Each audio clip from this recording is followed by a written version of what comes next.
Hello and welcome to another video. Um, I normally don't make English content on my YouTube, but this video was actually inspired by a TikTok friend of mine. Her name is Waffles Only Sis, and she actually asked me to make this video because a video of mine, a TikTok video of mine, went viral, and the video was literally all about me stating why many white women, or most white women, are in fact jealous of black women. So, as you can maybe guess, I got a lot of hate for the video. A lot of butthurt white people try to make me understand or try to make me believe that what I'm saying comes from a point of like I'm literally judging myself. I'm saying I am jealous of black women. That's why all white people are jealous of black women, which is definitely not the point. Even if I was, everybody is at one point in their life always jealous of something or of somebody. But that's not the issue. The issue is that what I said comes from historical facts. It's not as if I pulled this out of my thumb and I felt like, let me just put this on TikTok. Actually, the video was like a stitch. I saw a black woman and she literally said, why do y'all hate black women so much? And before I even go into it, I want to keep this as short as possible this time. Before I even go into it, I want to say that you are only jealous of someone you can never be like. Like if someone is out of your reach, that can be financially, socially, economically, visually, ethnically. It can have so many reasons. If somebody is out of your reach for you, you always react with jealousy, sometimes consciously and sometimes subconsciously. But it's always a point of, I wish I was that person.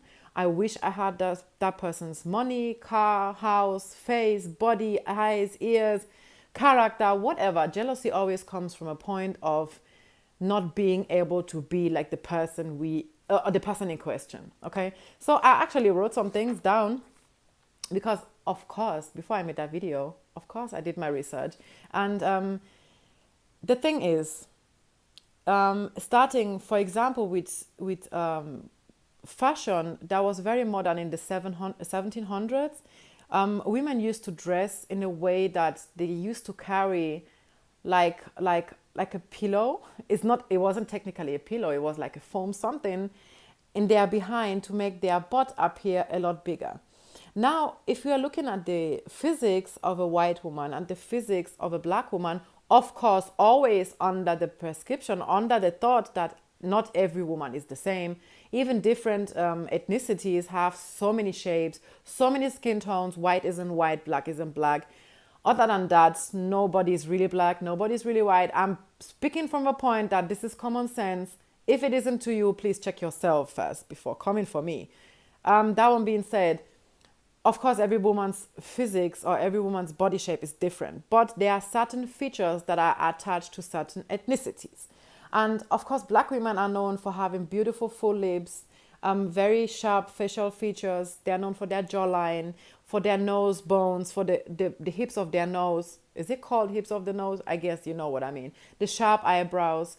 They are known for their hips and the hourglass figure that's absolutely trendy now, that is everywhere. Some years back, you will still be bullied if you had a big butt. Now, everybody wants a big butt. And the media have the caucasity to blame this on people like the Kardashians that are literally the human definition of copying black women.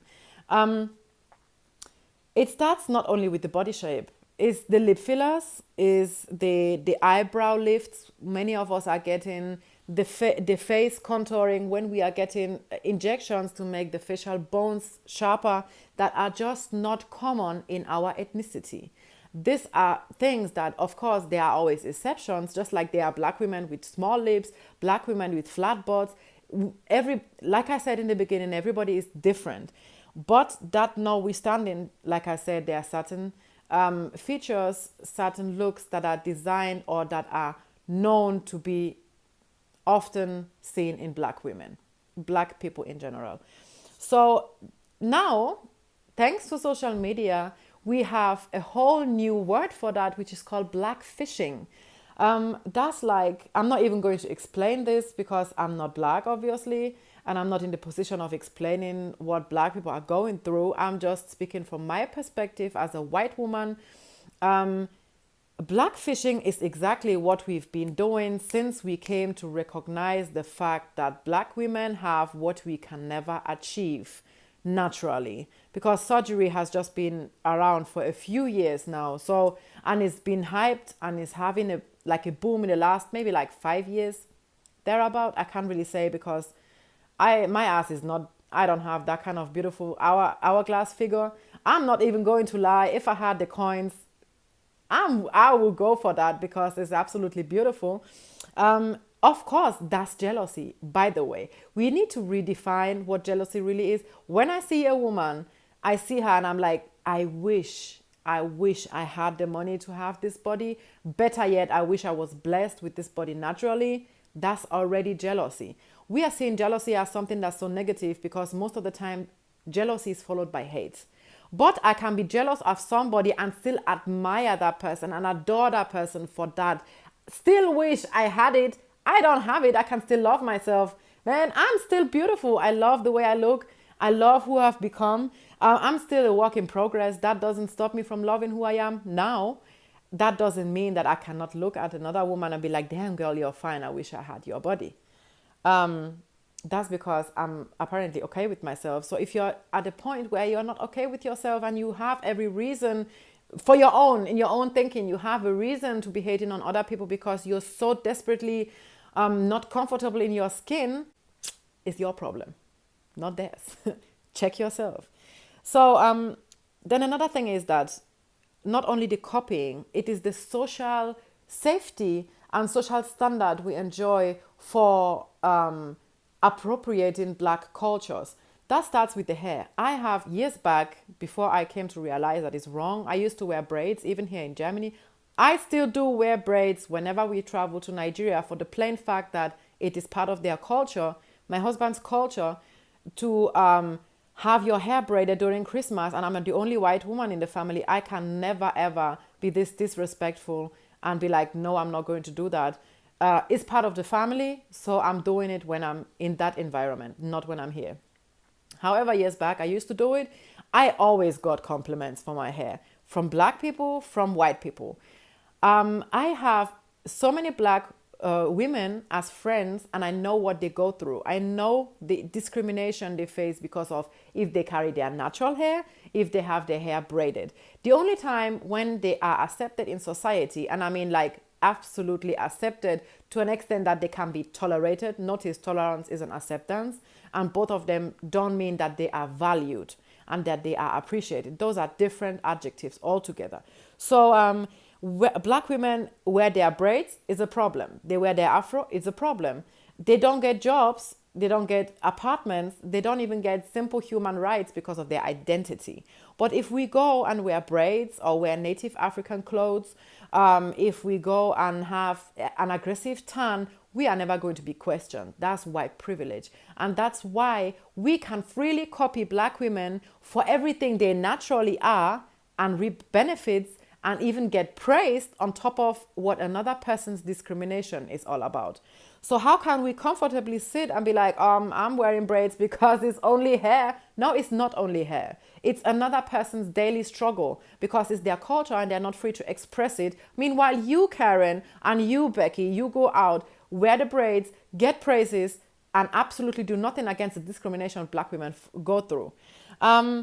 That's the acceptance of compliments. That's when we are getting those compliments without correcting that, oh, thank you. This is actually a black hairstyle. This is actually, we are not even ready to question our own white privileges. That's why we are labeling it only hair, so that we can comfortably culturally appropriate another person's identity. We are using these statements to make ourselves comfortable while we know that we are doing the wrong thing. We know, deep down we know, we just don't want to say it out because we want to reap the benefits.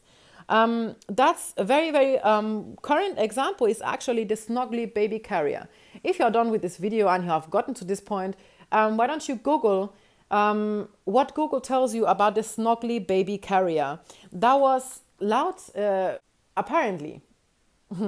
Apparently, Google says that a white woman discovered the snuggly baby carrier. Meanwhile, women in today's Tanzania, Namibia, Angola, Congo, literally the whole southern part of Africa, downwards of Cameroon downwards, have been carrying their children like this ever since they came to existence. And white supremacy and white privilege made it possible for a white woman to reap benefits of something, not only benefits in the form of praises. We are talking about money. We are talking about recognition. We are talking about getting compliments and getting praises for something she had absolutely no hand in. She literally saw it when the native Africans did it and still do it up to today. She saw it, appropriated it, made it her own, made it known in the white man's world, in the Western world, and got credit for it. And she's at fault because she failed to recognize the black woman as its origin. She failed to recognize the black woman as the origin of humanity, point one, and the origin of the idea she stole from that woman. Man, all of us went to school. If you go to school and do this kind of crap, you will fail every single available class. But if you're white and you're grown and you steal from black people, you get media recognition, you get money, you get praises. That's white privilege. And that's only possible in a form of white supremacy because we keep it alive. Whenever we appropriate a black woman's identity, culture, heritage, her entire being, her entire identity, without giving her credit, without making sure that she can carry the same thing we are carrying out her house without ever being discriminated once, we are guilty. And that's it. That's it. It's pretty damn simple if you only make your research of it, if you only read about it, if you only listen to what black people tell you. Because I'm here telling you this, but a million black people have told you this before, you just didn't listen. That's the point. We just don't listen. So whenever we appropriate, we technically know that's not our own because we are not that dumb. I mean, I want to believe that we are not that dumb to really think that we invented box braids and that we invented big butts and tiny hips and full lips in the name of lip fillers. I really want to believe that we are not that dumb to believe that we invented something that black people have been having long before white people even existed, which is only around 8,000 years anyway. So if you look at humanity and the achievements and where humanity was like 10,000 years ago, you know that black people were already civilized. They already built empires when we didn't even exist. And that's a pain in the ass for the average white person because we have a huge problem with giving black people the credit they deserve because we so desperately want to be what we can never be. A copy will forever be a copy. And I'm sitting here telling you this from a point of, please change. Please let us change because this is wrong. We whitewashed history. We whitewashed humanity. We whitewashed achievements globally and then be like, I never had slaves, so I cannot be racist. That does not work. It can never work. And I keep saying it, the karma that we are going to get whenever black people are fed up, which, by the way, I don't know why they are not already, to an extent of fighting back and taking back the history we stole from them by force, only God knows why. Well, we all know why. That's because Western oppression is still very much working, but every system is designed to fall one day. So silence is acceptance. That's all I got to say. So please do your research. Please protect black people around you